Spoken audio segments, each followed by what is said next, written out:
Dear students, आज की video में स्टार्ट करेंगे motion in a straight line, मतलब एक सरल रेखा में गति। और ये गति हमें जो पढ़ना है ये एक विमीय गति है। जिन लोगों ने पिछला वीडियो नहीं देखा है, डिस्क्रिप्शन में आपको पिछले वीडियो की लिंक मिल जाएगी, आप वहाँ से जाके वीडियो देख सकते हैं। तो चलिए स्टार्ट करते हैं। और आज सबसे पहले हम इसमें बेसिक कॉन्सेप्ट्स को कवर करेंगे, जिससे ये चैप्टर आपको बहुत अच्छे से समझ में आए। और इसकी ज़रूरत आपको जैसे जैसे आगे चलेंगे आपको होती रहेगी, इसलिए इसको बहुत ध्यान से समझें। तो सबसे पहला पॉइंट आपका ये है कि बिंदु वस्तु की अवधारणा क्या है। क्योंकि कभी कभी हम बोलते हैं बिंदु वस्तु, ऐसा हम बोलते हैं, तो इसका मतलब क्या होता है, कब हम किसी वस्तु को बिंदु वस्तु कहते हैं, ये समझना बहुत ज़रूरी है। तो यहाँ पे हम आपको बता दें, जैसे हम किसी वस्तु को एनालाइज जब करते हैं या देखते हैं, तो वो वस्तु और हम, ये दोनों दो चीज़ें हुई। हम जो हैं खुद, यानी कि पर्सनल, जो आप अपनी बात कर रहे हैं, हमको बोला जाता है ऑब्जर्वर।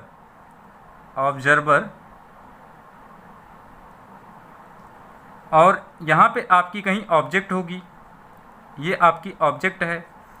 ऑब्जर्वर और ऑब्जेक्ट ये दो चीज़ें हैं, इसको बहुत ध्यान से समझिएगा।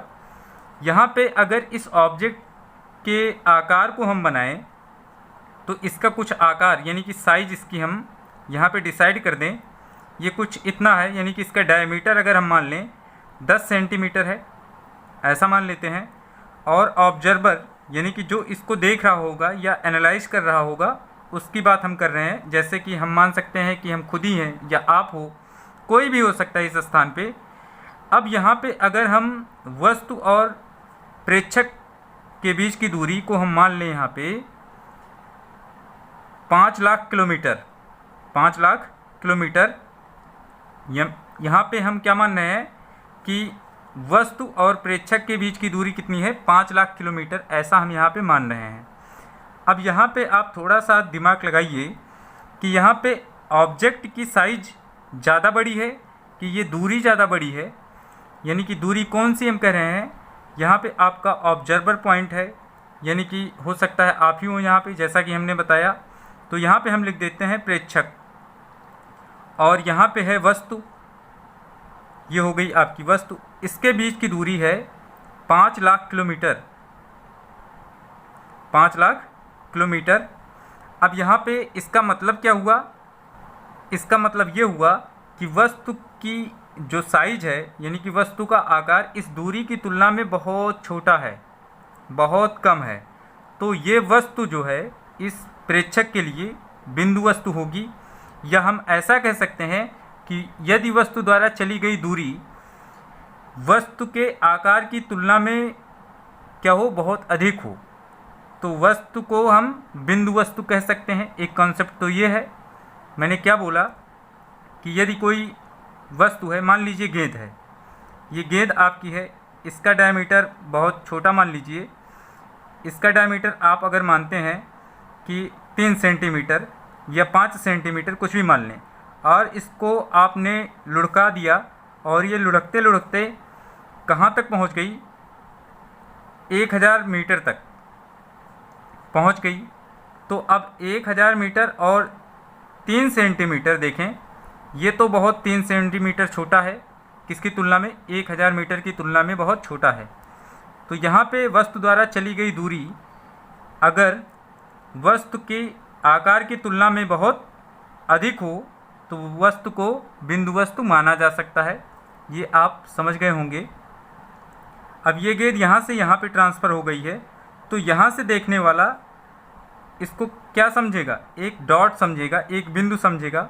उसको ये छोटी सी गेंद बिंदु के रूप में दिखाई पड़ेगी। तो इस प्रेक्षक के लिए ये गेंद क्या हो जाएगी, बिंदु हो जाएगी, यानी कि बिंदु वस्तु हो जाएगी। अब यहाँ पे दूसरा कॉन्सेप्ट इसका हमने बताया, यदि प्रेक्षक और वस्तु के बीच की दूरी वस्तु के आकार की तुलना में बहुत अधिक हो, यदि प्रेक्षक और वस्तु के बीच की दूरी, जिसको हमने 5 लाख किलोमीटर यहाँ पे लिखा है, यदि प्रेक्षक और वस्तु के बीच की दूरी वस्तु के आकार की तुलना में बहुत अधिक हो, तो वस्तु को प्रेक्षक के लिए बिंदु वस्तु माना जा सकता है। ये बिंदु वस्तु की अवधारणा है, यानी कि concept of A point object है। तो ये आप समझ गए होंगे जैसे आप मान लीजिए कि आप पृथ्वी पे खड़े हैं और सूर्य को देख रहे हैं, तो यहाँ पे आपका सन है और यहाँ पे आप खुद खड़े हैं पृथ्वी पर। अब यहाँ पे क्या होगा कि यहाँ से जब आप इसको ऑब्जर्व करेंगे तो ये छोटा सा एक डॉट आपको दिखाई पड़ता है, या कोई तारा मान लीजिए। अब यहाँ से पृथ्वी से तारे की दूरी या सूर्य की दूरी ये करोड़ों में होती है। जैसे सूर्य से पृथ्वी की दूरी कितना है, 15 करोड़ किलोमीटर लगभग। ये दूरी क्या है, सूर्य के आकार की तुलना में बहुत बड़ी है। तो सूर्य को ऑब्जर्वर के लिए बिंदु वस्तु माना जा सकता है। इसी का उल्टा अब यहाँ पे सूर्य अगर चाहे तो ये मान सकता है कि हम क्या हैं, उसके लिए बिंदु वस्तु हैं। तो सेम कंडीशन अप्लाई यहाँ पे होती है। तो आई होप आप समझ गए होंगे। अब हम चलते हैं गति की तरफ, क्योंकि इस चैप्टर में हमें ओवरऑल गति ही पढ़ना है। तो अब हम गति के बारे में बात करते हैं। गति क्या है, जैसा कि हम लोग जानते हैं कि समय के साथ यदि किसी वस्तु की अवस्था में परिवर्तन होता है तो उसे हम गति कहते हैं। मान लीजिए कि कोई एक व्यक्ति है, अभी आपने उसको देखा 5 मिनट पर, वो एक पॉइंट से आपने डिसाइड कर दिया कि एक पॉइंट से जा रहा है। मान लीजिए यहाँ पे मैं पॉइंट बनाता हूँ, एक पॉइंट है ए, यहाँ से उसने चलना स्टार्ट किया और आपने 5 मिनट बाद देखा तो वो बी पॉइंट पे पहुँच गया। यहाँ पे इसने समय के साथ क्या किया, अपनी अवस्था को परिवर्तित कर दिया, अपनी स्थिति को बदल दिया। यानी कि जिस स्थिति में था वहाँ पे है नहीं, ये ए से हट के बी पे पहुँच गया है। फिर 10 मिनट बाद आपने देखा तो ये सी पे पहुँच गया। अब यहाँ पे क्या लग रहा है कि वस्तु की समय के साथ स्थिति में परिवर्तन ये आपको दिखाई पड़ रही है। तो यहाँ पे मैटर ये है कि समय के साथ किसी वस्तु के अवस्था परिवर्तन को वस्तु की गति कहते हैं। यहाँ पे आप और कुछ मान सकते हैं, जैसे आप एक कोई काउंटिंग कर रहे हैं कि कोई एक रिवोल्यूशन हो रहा है। 1 सेकंड में आपने देखा कि 2 रिवोल्यूशन था, मतलब 2 चक्कर था। 2 सेकंड बाद आपने देखा ये 10 रिवोल्यूशन हो गया, है ना। और 3 सेकंड के बाद आपने देखा ये 25 रिवोल्यूशन हो गया। तो इसका मतलब क्या हुआ कि समय के साथ लगातार उसकी स्थिति में बदलाव हो रहा है। अब स्थिति में बदलाव होने का मतलब ये है कि वो लगातार समय के साथ अपने आप को चेंज कर रहा है। या फिर आप ऐसा मान लें, एक एग्जांपल इसके लिए और सेट बैठता है, जैसे पृथ्वी का अपनी धुरी पे घूमना। ये क्या है कि समय के साथ परिवर्तित होता रहता है। पृथ्वी अपने पोजीशन को लगातार चेंज करती रहती है। ग्लोब आपने देखा होगा, ग्लोब को आप धीरे धीरे अगर रोटेट कराएं, जैसे ये पेन मान लीजिए, अब किसी क्षण इसकी स्थिति ये थी, अब अगर समय के साथ ये घूम रहा है तो इसकी स्थिति में बदलाव हो रहा है। अब ये वाला पॉइंट जो आपको दिखाई पड़ रहा है यहाँ पे आ गया, कुछ समय के बाद ये यहाँ पे पहुँच जाएगा। तो कहने का मतलब यही है कि गति का बेसिक कॉन्सेप्ट क्या है, समय के साथ अवस्था परिवर्तन ही वस्तु की गति कहलाती है, यानी कि उसकी स्थिति में बदलाव आ जाए। जैसे हम लोग हैं, हम लोग क्या है कि समय के साथ छोटा बच्चा होता है, लेकिन जैसे जैसे समय बढ़ता है उसके बॉडी का ग्रोथ होता जाता है, वो लंबा हो जाएगा, मोटा हो जाएगा, जैसा भी हो। तो इस टाइप का सिचुएशन जब क्रिएट होता है तो वहाँ पे हम कह सकते हैं कि गति है। लेकिन ये ग्रोथ, वृद्धि और गति, इन दोनों में अंतर है। अब लेकिन हम यहाँ पे बात कर रहे हैं स्पेशली किसकी, गति की। तो हमने समझाने के लिए आपको ये बताया। अब गति के बेसिक टाइप की बात करें, यानी कि गति के प्रकार, तो कहीं कहीं पे आपको गति के 3 प्रकार मिलेंगे और कहीं पे आपको 4 प्रकार मिलेंगे। तो इन प्रकार को हमें डिटेल में आगे पढ़ना है इस 11th क्लास में। तो हम थोड़ा सा रेफरेंस इनके बारे में देते हैं आपको। गति कितने प्रकार की होती है, 4, मुख्यतः 4 प्रकार की, लेकिन कहीं कहीं पे आपको मिलेगा 3 प्रकार का। अब वो कौन कौन सा है अभी हम बताते हैं। पहले हम चारों टाइप बता देते हैं आपको। रेखीय गति, या इसको ट्रांसलेटरी मोशन भी कह सकते हैं। दूसरा है रोटेटरी मोशन, इसको घूर्णन गति कहते हैं। तीसरा है दोलनी गति, इसको बोलते हैं ऑसिलेटरी मोशन। और चौथा है आवर्ती गति, इसको बोलते हैं पीरियोडिक मोशन। तो कहीं कहीं पे बस दोलनी गति तक ही आपको बताया जाएगा, लेकिन दोलनी गति में ही अगर हम देखें तो आवर्ती गति आता है। वास्तव में तो यही है, कि दोलनी गति में आवर्ती गति हम बता सकते हैं कि जो दोलनी गति होगा वो आवर्ती गति है, लेकिन थोड़ा सा अंतर होने की वजह से इसको कैटेगराइज किया जा सकता है। ऐसा मैं नहीं कह रहा हूँ कि जो आवर्ती है वही दोलनी है, हमने बताया थोड़ा सा अंतर है दोनों में, इसलिए दोलनी के ही एक पार्ट को आवर्ती मान लिया जाता है। ऐसा करके इसको स्टडी किया जाता है। तो अब रेखीय गति आप जानते होंगे, जब कोई वस्तु एक सरल रेखा के अनुदिश या एक ऋजु रेखा के अनुदिश गति करती है तो वस्तु की गति रेखीय गति कहलाती है। इसको हम लीनियर मोशन कहते हैं या ट्रांसलेटरी मोशन कहते हैं। जैसे मान लीजिए कि एक कोई लाइन है, ऐसे खींची गई है, अब इस लाइन पर एक कोई वस्तु है या एक छोटी सी गोली है, इस तरह से ये मूव कर रही है स्ट्रेट में बिल्कुल, तो इस गोली की या इस वस्तु की गति क्या है, एक रेखीय गति है, एक सरल रेखा के अनुदिश गति हो रही है। तो ऐसी गति को हम क्या बोलेंगे, ट्रांसलेटरी मोशन या ऋजु रेखीय गति, या फिर रेखीय गति यहाँ पे हम कह ही रहे हैं, या सरल रेखीय गति कह सकते हैं। अब यहाँ पे दूसरा पॉइंट इसका है घूर्णन गति। ये क्या होता है, अब यहाँ पे जब कोई वस्तु किसी अक्ष के परितः, और अक्ष कैसा होना चाहिए, घूर्णन अक्ष, जब कोई वस्तु किसी घूर्णन अक्ष के परितः गति करती है तो वस्तु की गति को हम घूर्णन गति कहते हैं। इसमें आप जैसे पृथ्वी का अपने धुरी पर घूमना एक एग्जाम्पल बता सकते हैं। पृथ्वी जैसे अपनी धुरी पर घूम रही है तो पृथ्वी की गति कौन सी गति है, घूर्णन गति।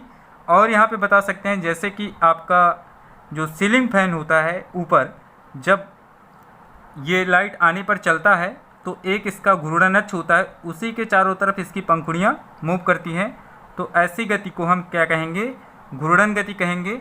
अब यहाँ पे थोड़ा सा और आगे चलते हैं और आपको घूर्णन गति के कुछ और एग्जाम्पल्स बताने का प्रयास करते हैं। जैसे आपने देखा होगा वो जो एक बैल कोल्हू होता है जिससे गन्ना का रस निकाला जाता है, वो बैल जो होते हैं वो एक घूर्णन अक्ष के चारों तरफ ऐसे वृत्ताकार पथ पर घूमते हैं, यानी कि वहाँ पे सारे बिंदु वस्तु के एक वृत्ताकार पथ पे घूमते हैं। तो ऐसी गति को भी हम घूर्णन गति कह सकते हैं। या फिर हम थोड़ा सा यहाँ पे और आपको बताएं तो कुम्हार का चाक अगर आपने देखा होगा जिस पे वो मिट्टी का बर्तन बनाते हैं, तो वो अपने चाक को एक बार ऐसे पकड़ के तेज़ी से मूव करा देते हैं फिर छोड़ देते हैं, तो वो वाली गति यानी कि उसके चाक की जो गति होती है वो भी एक घूर्णन गति है। या फिर आप कह सकते हैं कि सबसे सिंपल है कि आपके साइकिल में एक धुरा लगा होता है जिसके चारों तरफ वो साइकिल का पहिया घूमता है, तो साइकिल का पहिया भी एक घूर्णन गति करता है, साथ ही साथ वो ट्रांसलेटरी मोशन भी करता है, एक सरल रेखा के अनुदिश भी चल सकता है। तो ये आपका घूर्णन गति का एग्जाम्पल था। अब हम बताते हैं दोलनी गति, इसको बताते हैं और एग्जाम्पल के साथ में बताते हैं। दोलनी गति का मतलब ये है कि एक साम्य स्थिति होगी, कोई एक इसकी साम्य स्थिति होगी। यहाँ पे मान लीजिए कि एक साम्य स्थिति है ये, और यहाँ पे कोई चीज़ ऐसे लटकी हुई है, यहाँ पे एक कोई और ऑब्जेक्ट है। जब इसको आप थोड़ा सा धक्का लगा के छोड़ देंगे तो ये ऐसे जाएगी फिर इधर आएगी, यानी कि एक साम्य स्थिति के इधर उधर किसी वस्तु की जो गति होती है उसे हम दोलनी गति कह सकते हैं। या इसी में आता है वाइब्रेटरी मोशन, यानी कि कंपनिक गति। एक गति और होती है लेकिन वो दोलनी गति ही है। जैसे कोई एक साम्य स्थिति है, इसके ऊपर नीचे जब कोई वस्तु गति करती है ऐसे ऐसे, तो वस्तु की गति कंपनिक गति कहलाती है। लेकिन कंपनिक गति भी दोलनी गति है। आप इसको जब डिटेल में पढ़ेंगे तो समझ पाएंगे। इसमें आयाम होता है, जब आयाम बहुत छोटा होता है, गति का आयाम बहुत छोटा होता है, तो उसे हम वाइब्रेटरी मोशन यानी कि कंपनिक गति मान सकते हैं। यानी कि ऐसी गति जिसमें आपको सिर्फ कंपन महसूस हो, ठीक है ना, सिर्फ कंपन, वाइब्रेशन। अगर ऐसा महसूस होता है, आप उसको देख ना पाएँ कि उसका आयाम कितना बड़ा है, तो आप कह सकते हैं कि वो वाइब्रेटरी मोशन है, यानी कि कंपनिक गति है। लेकिन दोलनी गति में ऐसा नहीं होता, ये साम्य स्थिति के इधर उधर गति तो करता है लेकिन इसका आयाम बड़ा होता है, ठीक है ना। तो दोलनी गति क्या है, जिसमें कोई वस्तु एक साम्य स्थिति के इधर उधर एक निश्चित समय अंतराल के बाद गति करती रहती है। तो उसे हम दोलनी गति कहते हैं। जैसे आपने देखा होगा एक घड़ी में पेंडुलम लगा होता है, तो वो ऐसे ऐसे मूव करता है, तो वो पेंडुलम जो गति करता है वो दोलनी गति है। यहाँ पे आप मान सकते हैं कि जब 1 सेकेंड कंप्लीट होता है तो वो इधर जाता है और एक चक्कर उसका कंप्लीट करने में लगभग 2 सेकेंड लग जाता है। तो इसीलिए एक सरल लोलक का आवर्तकाल 2 सेकेंड होता है। हालांकि ये सब आप आगे पढ़ेंगे। तो आप यहाँ पे आपको दोलनी गति पढ़ना है, तो दोलनी गति आप यहाँ पे थोड़ा सा जान लें। अब हम आपको बताते हैं आवर्ती गति। यहाँ पे आप अगर आवर्ती शब्द पे ध्यान दें तो इसमें आपको ये लग रहा होगा कि जैसे कोई वस्तु है वो बार बार अपने पथ को अगर रिपीट कर रही है एक निश्चित समयांतराल के पश्चात, लेकिन उसका कोई एक माध्य बिंदु यानी कि साम्य स्थिति वाला पॉइंट ना हो। जब कोई वस्तु अपने पथ को एक निश्चित समयांतराल बाद बार बार दोहराती है तो वस्तु की गति को हम आवर्ती गति कहते हैं। फिर से एक बार रिपीट करता हूँ, जब कोई वस्तु अपने पथ को एक निश्चित समयांतराल के पश्चात बार बार दोहराती है तो वस्तु की गति को हम आवर्ती गति कहते हैं। आप मान सकते हैं कि पृथ्वी अगर घूर्णन अक्ष पे गति कर रही है तो वो एक आवर्ती गति भी साथ साथ कर रही है। या फिर ये पेंडुलम जो मूव कर रहा था, हमने बताया कि जब 1 सेकेंड होता है तो मान लीजिए ये इधर से इधर चला, और जब अगला सेकेंड होगा तो ये फिर यहाँ से यहाँ पे जाएगा। तो इसका एक कंप्लीट चक्कर लेने में 2 सेकेंड लग जाता है। मतलब 1 सेकेंड में ये यहाँ पे गया, यहाँ पे आ गया। अब फिर अगले सेकेंड में ये यहाँ से यहाँ पे जाएगा, फिर यहाँ पे आ जाएगा। तो ये 2 सेकेंड के बाद एक कंप्लीट रिवोल्यूशन ले रहा है, मतलब एक कंप्लीट चक्कर ले रहा है। तो इस गति को हम आवर्ती गति कह सकते हैं। लेकिन यहाँ पे स्पेशलिटी ये है कि ये माध्य स्थिति के इधर उधर चल रहा है। अब यहाँ पे माध्य स्थिति के इधर उधर चलने का मतलब ये हुआ कि ये स्पेशली क्या है, दोलनी गति है। या आपको हम बहुत छोटा सा एग्जांपल बताते हैं समझने के लिए। जैसे आप जानते हैं कि जैसे एक टाइम फिक्स होता है ट्रेन का, कि वो ट्रेन गई, फिर एक फिक्स टाइम इंटरवल के बाद वो रिटर्न होगी, तो उसी पथ पे रिटर्न होगी जिधर से गई उधर से वो रिपीट हुई। तो अगर ऐसे वो प्रतिदिन कर रही है तो उसकी गति को आवर्ती गति माना जा सकता है। या आप मान लीजिए कि आप एक फिक्स टाइम पे स्कूल जाते हैं पर डे। अब आप 9 बजे जाते हैं, 3 बजे आते हैं, तो पर डे का आपका यही रूटीन हो गया। एक फिक्स टाइम ऑफ इंटरवल है 9 बजे से 3 बजे तक, जिस पथ से गए उसी से आप रिटर्न हुए, तो आपकी गति को आवर्ती गति समझा जा सकता है। एज ए एग्जाम्पल मैं आपको बता रहा हूँ। तो इस तरह से आप इन सभी गतियों के बारे में जान गए, लेकिन ये बहुत ज़्यादा डिटेल में आप पढ़ेंगे इस 11th क्लास में। अब हम लोग बात कर लेते हैं विराम क्या होता है, रेस्ट क्या होता है। जब किसी वस्तु की अवस्था में समय के साथ कोई परिवर्तन ना हो तो उसे विराम की अवस्था कहते हैं। जैसे मान लीजिए कि टेबल पे रखी कोई वस्तु है, आप मान सकते हैं लैंप है, बुक है, तो समय तो बढ़ता रहेगा लेकिन बुक अपने स्थान से हिलेगी नहीं। तो वहाँ पे बुक की गति जो है वो विराम में है। एक्चुअल में वो कोई गति नहीं है, वो विरामावस्था में है। तो समय तो बढ़ेगा लेकिन उसकी स्थिति में कोई परिवर्तन नहीं होगा। जैसे मैं यहाँ पे पेन रख दूँ, अब यहाँ पे हम 10 मिनट बाद भी देखें तो पेन यहीं पे रहे, तो इसका मतलब ये हुआ कि ये वस्तु की कौन सी अवस्था है, विरामावस्था। तो आप समझ गए होंगे विरामावस्था क्या है। अब लेकिन मैटर ये है, एक सबसे अहम पॉइंट, इस पृथ्वी पर कोई भी वस्तु पूर्णतः विराम में नहीं मानी जा सकती है। जैसे हम लोग पृथ्वी पे हैं तो पृथ्वी एक गति कर रही है, तो पृथ्वी के सापेक्ष तो इसकी गति हो रही है, लेकिन निरपेक्ष रूप से अगर सिर्फ हम पेन को देखें, यानी कि किसी के सापेक्ष ना देखें, तो ये विराम में है। लेकिन अगर पृथ्वी के सापेक्ष देखेंगे तो हम लोग भी पृथ्वी के साथ मूव कर रहे हैं, तो पृथ्वी के साथ इसकी गति है। लेकिन अगर निरपेक्ष रूप से देखेंगे तो इसकी कोई गति नहीं है। इसीलिए पृथ्वी पर स्थित या ब्रह्मांड में कह सकते हैं स्थित कोई भी वस्तु पूर्णतः यानी कि निरपेक्ष रूप से विरामावस्था में नहीं है। तो ये हो गई बात विराम की। अब हम आगे चलते हैं। और आपको बताते हैं कि 11th में आप क्या पढ़ रहे हैं। आप अभी पढ़ रहे हैं मैकेनिक्स। एक बार हमने बताया था, आज फिर से आपको बता देते हैं मैकेनिक्स क्या है। मैकेनिक्स क्या है? भौतिक विज्ञान की वह शाखा जिसमें वस्तु या पदार्थ की यांत्रिक क्रियाओं या आंतरिक क्रियाओं का अध्ययन किया जाता है, उसे हम मैकेनिक्स कहते हैं, यांत्रिकी कहते हैं। फिर से एक बार रिपीट करता हूँ, भौतिक विज्ञान की वह शाखा जिसके अंतर्गत किसी वस्तु या पदार्थ के आंतरिक क्रियाओं का अध्ययन करते हैं, उसे हम यांत्रिकी कहते हैं। अब यहाँ पे यांत्रिकी को 3 पार्ट्स में डिवाइड किया गया है। एक है स्टैटिक्स, दूसरा है डायनामिक्स और तीसरा है काइनेमेटिक्स। स्टैटिक्स का मतलब होता है स्थैतिकी, डायनामिक्स का मतलब गतिकी और काइनेमेटिक्स का मतलब शुद्ध गतिकी। अब तीनों का हम मतलब आपको बताते हैं। जैसा कि यहाँ पे लग रहा है इस शब्द से, स्थैतिकी शब्द से, कि वस्तु विरामावस्था में होगी या साम्यावस्था में हम कह सकते हैं।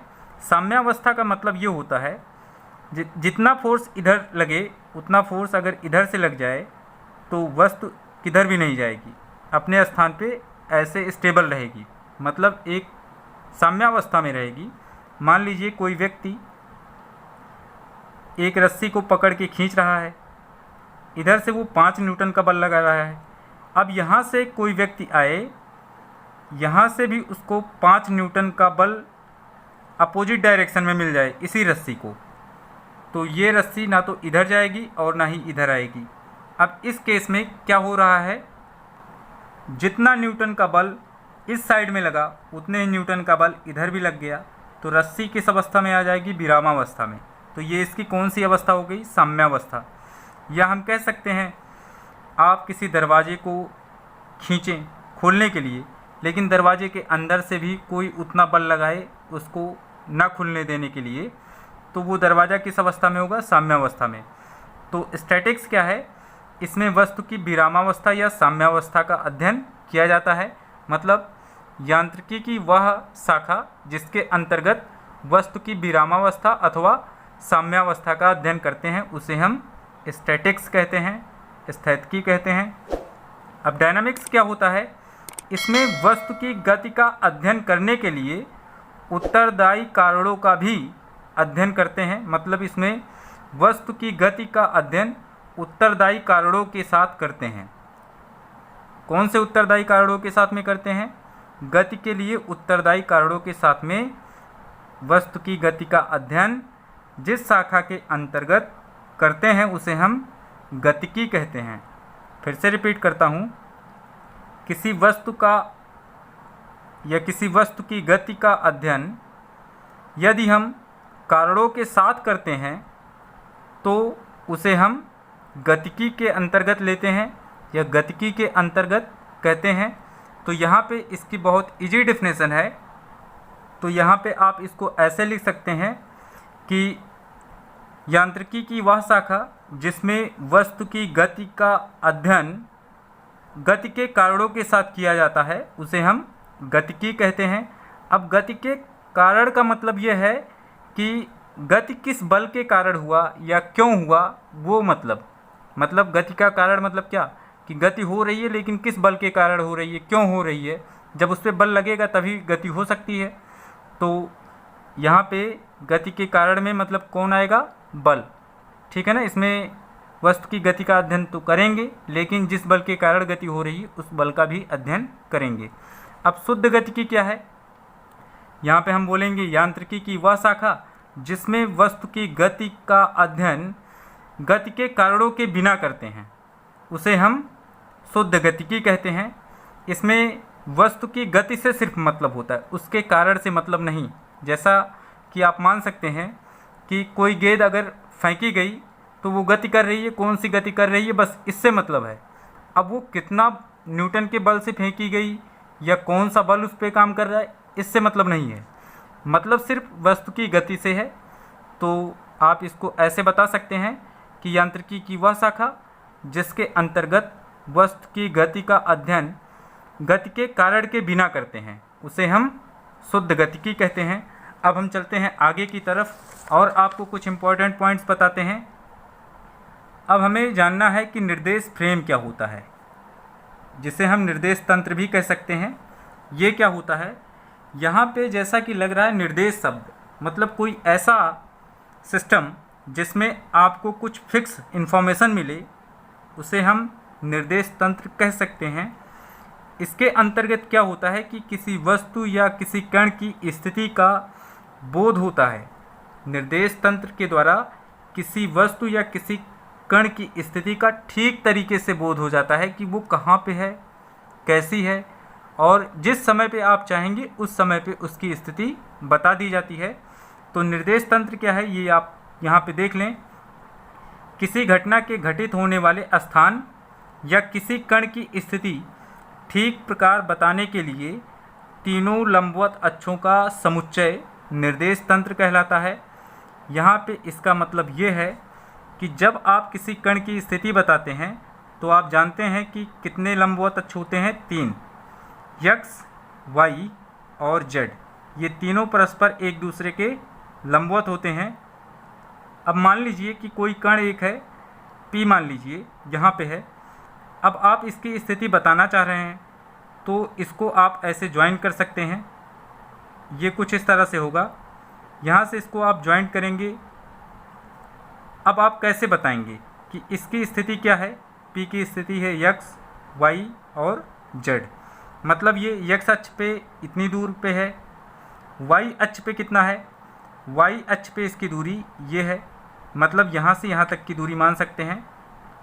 और z पे कितना है, z पे इसकी दूरी ये वाली है, मतलब यहाँ पे ऐसे आप दिखा सकते हैं, ये दूरी जो है z की है और ये वाला पॉइंट यहाँ पे स्थित है। तो इसकी स्थिति क्या है, x, y और z, मतलब तीनों अक्षों के सापेक्ष बताई गई है। तो आप समझ गए होंगे निर्देश तंत्र क्या है। इसको हम एक तरीके से और समझाते हैं। जैसे मान लीजिए आपने निर्देशांक ज्यामिति पढ़ा होगा, आपको एक बिंदु दे दिया जाए 2 और 3, तो x पे कितना है 2, y पे कितना है 3, तो ये यहाँ कहीं पे हो सकता है। मान लीजिए यही पॉइंट है, ये वाला पॉइंट, तो यही वाला पॉइंट आपका 2 और 3 होगा। x पे ये वैल्यू कितनी है 2 और y पे कितना है 3। तो आपने क्या बताया, इसकी स्थिति ठीक प्रकार से बताई है और इसका स्थान भी बताया है कि किस स्थान में है, ये x y तल में है, x y तल में है। तो आप समझ गए होंगे कि किसी घटना के घटित होने वाले स्थान या किसी कण की स्थिति ठीक प्रकार बताने के लिए तीनों लंबवत अक्षों के समुच्चय को निर्देश तंत्र कहते हैं। अब ये निर्देश तंत्र आपके 2 प्रकार के होते हैं, ये भी हम लोग देख लेते हैं। इसमें पहला निर्देश तंत्र होता है जड़त्वीय निर्देश तंत्र, इसको बोलते हैं इनर्शियल फ्रेम ऑफ रेफरेंस। ये क्या होता है इसको समझते हैं। इस निर्देश तंत्र में न्यूटन के गति विषयक नियमों का पालन होता है, यानी कि ऐसा निर्देश तंत्र जिसमें न्यूटन के गति विषयक नियमों का पालन होता है उसे हम जड़त्वीय निर्देश तंत्र कहते हैं। जाहिर सी बात है, न्यूटन के गति विषयक नियम में एक नियम है जड़त्व का नियम, दूसरा नियम आपको पता है F = ma और तीसरा है क्रिया प्रतिक्रिया का नियम। तो जिस निर्देश तंत्र में न्यूटन के गति विषयक नियम का पालन होगा उसे हम बोलेंगे जड़त्वीय निर्देश तंत्र। इसमें एक्चुअल में क्या होता है ये भी आप लोग समझ लीजिए।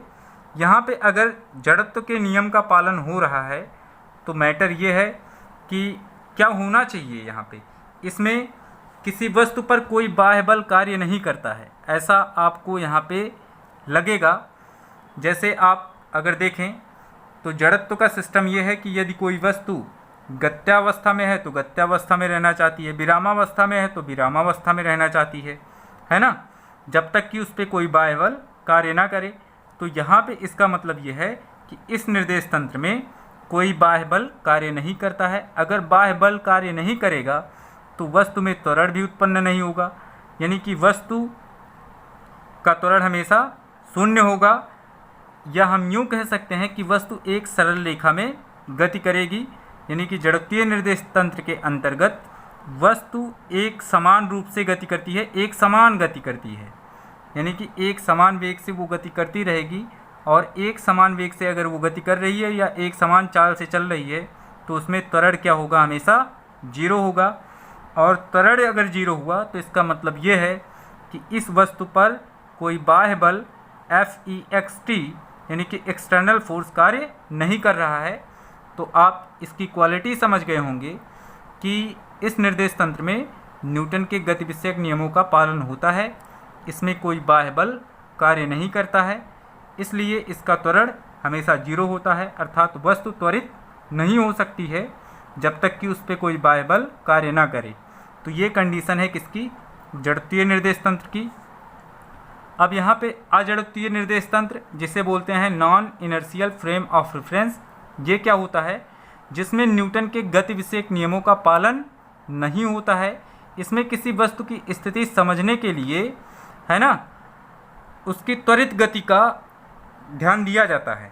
यहाँ पे ये मैटर है, यहाँ पे किसमें, अजड़त्वीय निर्देश तंत्र में।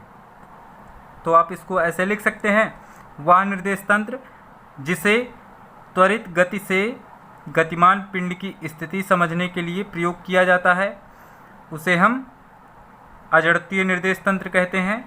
अब इसमें न्यूटन के गति विषयक नियम लागू नहीं होते हैं या मान्य नहीं होते हैं। इसमें वस्तु पर एक छदम बल कार्य करता है। छदम बल का मतलब ये होता है काल्पनिक बल, मतलब आपको अनुभव होगा, आपको ये कल्पना आएगी कि एक बल कार्य कर रहा है, लेकिन वास्तव में कोई बल कार्य नहीं करेगा।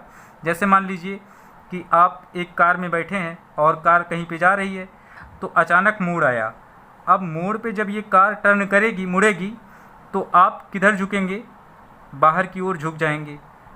तो बाहर की ओर आप झुके, आपको लगा कि एक बल कार्य किया, लेकिन आपको किसी ने धक्का नहीं दिया है, ये आपको सिर्फ एक आभास हुआ है। तो वह निर्देश तंत्र जिसे त्वरित गति से गतिमान पिंड की स्थिति समझने के लिए प्रयोग करते हैं, है ना, यहाँ पे आप लिख सकते हैं प्रयोग किया जाता है, उसे हम अजड़त्वीय निर्देश तंत्र कहते हैं। इसमें न्यूटन के गति विषयक नियम लागू नहीं होते हैं या तो मान्य नहीं होते हैं। इसमें वस्तु पर एक छदम बल, हमने बताया छदम बल एक काल्पनिक बल है, इसमें वस्तु पर एक छदम बल कार्य करता है। और हमने यहाँ पे एग्जाम्पल के थ्रू आपको बताया कि कार में जब आप बैठे होते हैं और टर्न करती है कार, तो आप एकाएक बाहर की ओर ऐसे झुक जाते हैं, यानी कि कार के साइड में लड़ जाते हैं, आपका सिर लड़ेगा। अब ऐसा क्यों, क्योंकि आप जड़त्व की स्थिति में या जड़त्व के नियमानुसार चलना चाह रहे हैं। अगर आप विराम में हैं या जिस अवस्था में उसी अवस्था में रहना चाह रहे हैं, लेकिन एकाएक अगर कार टर्न कर रही है तो आप, जाहिर सी बात है, एकाएक आप यहाँ पे झुक जाएंगे, तो आपको आभास होगा कि कोई बल लगा इधर, लेकिन वास्तव में कोई बल नहीं लगता है, आपको सिर्फ एक आभास होता है, आपको सिर्फ एक कल्पना आती है। तो यहाँ पे इस केस में यही होता है। अब यहाँ पे हम कुछ और गति के प्रकार बता देते हैं आपको, और ये बेस्ड है किस पे, विमाओं के आधार पर। विमाओं का मतलब जो आपने पढ़ा x अक्ष, y अक्ष और z अक्ष, ये विमाएँ होती हैं, 3 विमाएँ होती हैं, और तीनों के आधार पे किसी वस्तु की गति 3 प्रकार की हो सकती है। मतलब कोई वस्तु तीनों प्रकार की गति कर सकती है, और वो कौन कौन सी, वस्तु की एक विमीय गति, वस्तु की द्विविमीय गति और वस्तु की त्रिविमीय गति। तो ध्यान से सुनिएगा, ये क्या है, जब कोई वस्तु किसी एक विमा के अनुदिश गति करती है, या तो वो x के अनुदिश गति करे, या फिर y के, या फिर z के, तीनों में से किसी एक अक्ष के अनुदिश जब कोई वस्तु गति करती है तो वस्तु की गति को एक विमीय गति कहते हैं। जैसे आप यहाँ पे मान सकते हैं, एक वही बॉल जो x अक्ष के अनुदिश अगर मूव कर रही है तो वस्तु की गति को एक विमीय गति माना जा सकता है, गेंद को एक विमीय गति मान सकते हैं। तो यहाँ पे आपने ऐसे बनाया, और ये वाली बॉल यहाँ से चली, यहाँ पे पहुँची, तो ये x के अनुदिश गति कर रही है, और यहाँ पे आप z भी बना सकते हैं, और ये आपका y है। या तो ये y पे मूव करे, या तो x पे मूव करे, या तो z पे मूव करे। अगर कोई वस्तु इस तरह से गति कर रही है तो वस्तु की गति एक विमीय गति कहलाती है। जैसे हम लोग एक सीधी रेखा में चलें तो हम लोग एक ही अक्ष के अनुदिश चल रहे हैं, सीधा एकदम स्ट्रेट, तो हमारी गति एक विमीय गति है। द्विविमीय गति क्या होती है, जब कोई वस्तु किसी समतल में गति करती है, किसी समतल में गति करती है तो वस्तु की गति द्विविमीय गति कहलाती है। इसमें हम आपको एग्जाम्पल बताते हैं। जैसे मान लीजिए कि रोड पे दौड़ती हुई कोई कार हो। रोड पे दौड़ती हुई कार का मतलब ये हुआ, जब वो कार चलेगी तो वो दो अक्षों के अनुदिश चलेगी। पहले वो यहाँ पे थी, हो सकता है थोड़ा सा टर्न आए, इधर आ जाए। अब एक समतल तो बन ही रहा है, एक्स वाई समतल में वो मूव कर रही है। यहाँ पे पॉइंट कुछ और था, यहाँ पे पॉइंट कुछ और है। यहाँ पे मान लेते हैं x1 y1 है और यहाँ पे मान लेते हैं x2 y2 है। ये कार यहाँ से चली और B तक पहुँची, लेकिन इसका रास्ता कुछ ऐसे है, तो ये एक्स वाई समतल में गति कर रही है। यानी कि द्विविमीय गति के लिए आवश्यक है कि वस्तु की गति समतल में होनी चाहिए। तो जब कोई वस्तु किसी समतल में गति करती है तो उसकी गति को हम द्विविमीय गति कहते हैं। आप यहाँ पे मान सकते हैं नदी में तैरती हुई नाव, बोट जो होती है वो भी द्विविमीय गति करती है, माना जा सकता है। यहाँ पे आप मान लें कि ये स्टेम है नदी की। अब नाव यहाँ से चली और यहाँ से यहाँ तक पहुँची, तो इसका 2D मोशन है। 2D मोशन मतलब द्विविमीय गति है, क्योंकि ये दो अक्षों के अनुदिश गति कर रही है, x और y। कभी x कुछ और था, बाद में कुछ और हो गया, y भी ऐसे ही हुआ, कभी कुछ और था, कभी कुछ और हो गया। तो इस तरह की गति अगर होगी तो द्विविमीय गति होगी। 2 एग्जाम्पल्स हमने इसके बताए। अब आपको बताते हैं त्रिविमीय गति क्या होती है। जब कोई वस्तु अंतरिक्ष में गति करती है, अंतरिक्ष का मतलब स्पेस, स्पेस का मतलब आप कह सकते हैं कि जब कोई वस्तु तीनों अक्षों के अनुदिश गति करती है तो वस्तु की गति त्रिविमीय गति कहलाती है। जैसे आप मान सकते हैं कि हवा में उड़ता हुआ गुब्बारा, हवा में जो बैलून उड़ने वाला होता है, अगर उसको छोड़ दिया जाए तो वो हवा में फ्लाई करेगा। अब मैटर क्या है कि वो कहीं भी जा सकता है, एक्स वाई जेड तीनों के अनुदिश वो गति कर रहा है। कमरे में जैसे मान लें मॉस्क्यूटो, जब मच्छर उड़ता है तो वो स्पेस में उड़ता है, हवा में उड़ता है, तो वहाँ पे मच्छर की गति को भी त्रिविमीय गति माना जा सकता है। अब यहाँ पे हम आपको और कुछ एग्जाम्पल बताने का प्रयास करते हैं। जैसे आपने देखा होगा जब सूर्य का प्रकाश आता है तो बहुत छोटे छोटे कण उसमें आपको दिखाई पड़ते हैं, आपने देखा होगा। तो उन कणों की गति भी कैसी गति है? त्रिविमीय गति है, बिकॉज उनका मोशन कहाँ पे हो रहा है? स्पेस में। तो आई होप आप त्रिविमीय गति भी पढ़ चुके होंगे, समझ गए होंगे अच्छी तरह से। आपको अब यहाँ पे त्रिविमीय गति की डेफिनेशन में यही लिखना है, जब कोई वस्तु किसी अंतरिक्ष में या स्पेस में या एक्स वाई जेड तीनों अक्षों के अनुदिश गति करती है तो वस्तु की गति को त्रिविमीय गति कहते हैं। इसमें एक ही अक्ष बताया जाएगा, इसमें एक्स वाई या वाई जेड या जेड एक्स हो सकते हैं, लेकिन इसमें एक्स वाई जेड तीनों होगा। तीनों पॉइंट का रेफरेंस यहाँ पे दिया जाएगा, तीनों अक्षों का रेफरेंस इसमें है। तो आई होप आपको सब कुछ आज जो बताया गया वो अच्छे से समझ में आया है। अगर किसी पॉइंट पे आपको डाउट है तो आप हमें ज़रूर कमेंट करें। हम अगले वीडियो में गति संबंधित कुछ परिभाषाओं को और बताएंगे आपको, जिससे ये चैप्टर समझने में कोई प्रॉब्लम आपको ना हो। तो आज का लेक्चर अगर आपको पसंद आया है तो लेक्चर को लाइक ज़रूर करें। अगर चैनल पे पहली बार आए हैं तो चैनल को ज़रूर सब्सक्राइब करें। तब तक के लिए